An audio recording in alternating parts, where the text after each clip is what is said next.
When the Jewish farmers used to observe the mitzvah of Bikurim, bringing their first fruit to the temple, before they'd hand them to the Kohen, they would state, I declare today to God that I arrived in the land that God promised to our forefathers. What do you mean I declare today? Obviously, the farmer didn't arrive in Israel today. He must have been there long enough to have planted and harvested to be able to bring the first fruit. And even if he did arrive this year, what about next year when he brings his first fruit? He's going to have to make the same declaration stating today. The answer, according to the commentators, is that it's a message to the farmers and to us that Israel to a Jew is not the same as any other country to its inhabitants. Israel is not just our homeland, it's our spiritual land. It's the place where we can come closest to God because of its intense holiness. It's the place where we can fulfill our spiritual mission, studying Torah, doing mitzvahs, doing acts of kindness.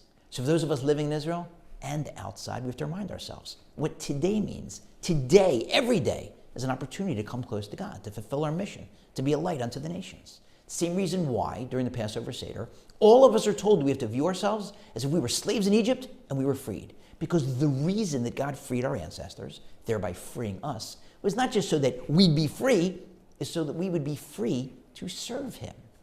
At the very end of his life, while he was being killed by his Roman executioners, ripping his flesh off with steel combs, Rabbi Akiva was professing his love for God, accepting God's sovereignty over the world, and his students said, Rebbe, really, even now? And he said, yes. All my days I was worried, how am I going to fulfill the commandment to serve God with all my soul? Now that I have the opportunity, I'm not going to take it? But what do you mean all my days? We know that Rabbi Akiva didn't start studying any Torah, not even the Aleph base, until he was 40.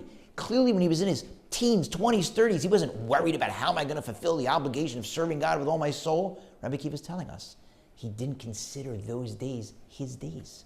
They didn't count in his celestial scoreboard. The days that he felt were his days were the ones when he realized what his mission was, his mission to come closer to God.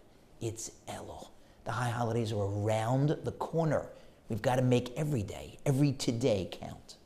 There's a story told about a rabbi who visited a shtetl in Europe, went to the cemetery, and saw many, many graves of young boys who had died. A name and an age, 5 years old, 7 years old, 9 years old, 11 years old. He went over to somebody and said, what plague befell this area? And they said, no, there was no plague. So what do you mean you've got all these young boys buried in the cemetery? And they said, no, we have a custom here. We want to impress upon ourselves, remind ourselves, what's really, really important is studying Torah, doing mitzvahs, coming closer to God. So instead of writing each man's biological age on his tombstone when he dies, we write the number of years that he spent in yeshiva, stressing the importance of those years. We have to make every one of our days count, reminding ourselves we've got a mission.